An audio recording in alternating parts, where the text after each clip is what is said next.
You're in front of a very similar scene out there to what I'm in front of here in the Palisades. Tell me what you've been hearing, what you've been experiencing. Yeah.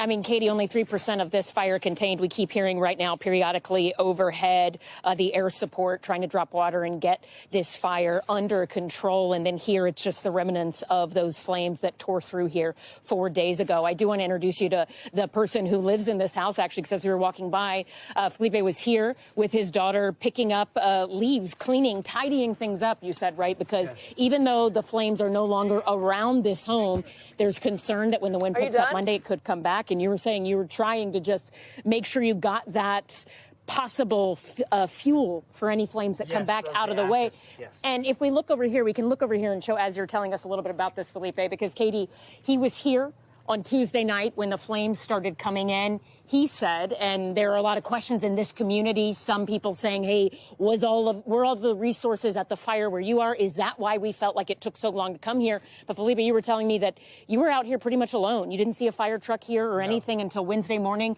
and you were dousing this house and the ones around it, trying to save it. Yes. Talk to me about what you did that night.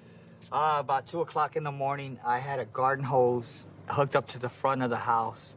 It's about a 150-foot garden hose, and I was spraying the house. I first started spraying our house. I was watering the sidewalks, the grass, and then literally I was trying as far as the hose could reach, as far as I could help my neighbors. And my heart and my soul goes out to them because they lost so much.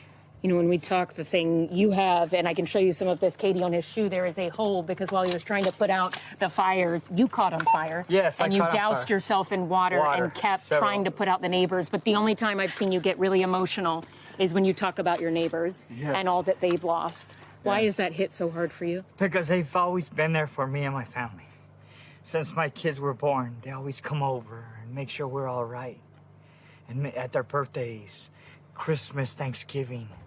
Even though by name they're not family, they're in our hearts because they were always making sure that me and my wife, as one of the younger families that came here, moved here, that they wanted to make sure that we were welcome. They were so welcoming.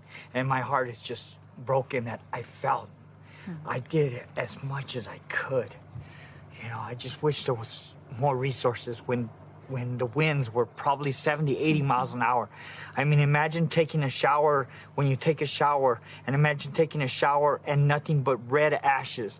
I didn't even need a flashlight because the whole sky was red around me. It was just so bad, and people were saying, why didn't you get out?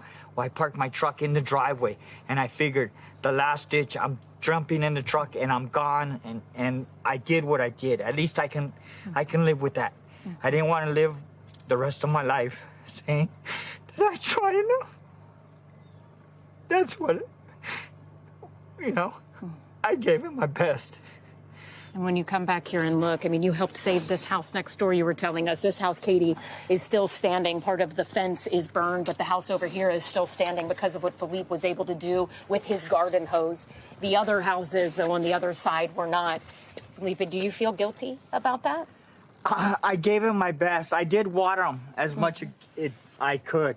So I did water them too. The problem is my hose would not extend, and their hoses were so tangled up. It was so hard. I was just running between all the houses. I was literally by myself in the dark for 5 hours nonstop. And the only reason, like you pointed out to my shoe that was on fire, the only reason I knew it was on fire is because I felt something hot. Other than that, I wouldn't know. I was on pure adrenaline. My hands got all cut. My eyes, they're not so much, but they were bloodshot red. I mean, red, glowing red. You did an amazing job, and I know your neighbors are I don't, my wife says you're a hero. I said I'm not a hero. I just tried to save what we worked so hard all our lives for. You know, Katie, that is one of the things that's striking to me. I know you're from here, and I will tell you, Alyssa Didn't want to talk right now. She's back here helping, but she does want you to know she's a big Dodgers fan. So is her brother. And that, what he is saying there, the emotions he feels about feeling like, even though he's not a firefighter, he's not a first responder, of feeling like he didn't do enough to help his neighbors when it wasn't his responsibility to begin with, is an extraordinary testament to the spirit here and the community and the willingness people have to go out of their way to help each other in the best of times and the worst of times. And this family is another Dodgers fan for you that really did that here. Katie.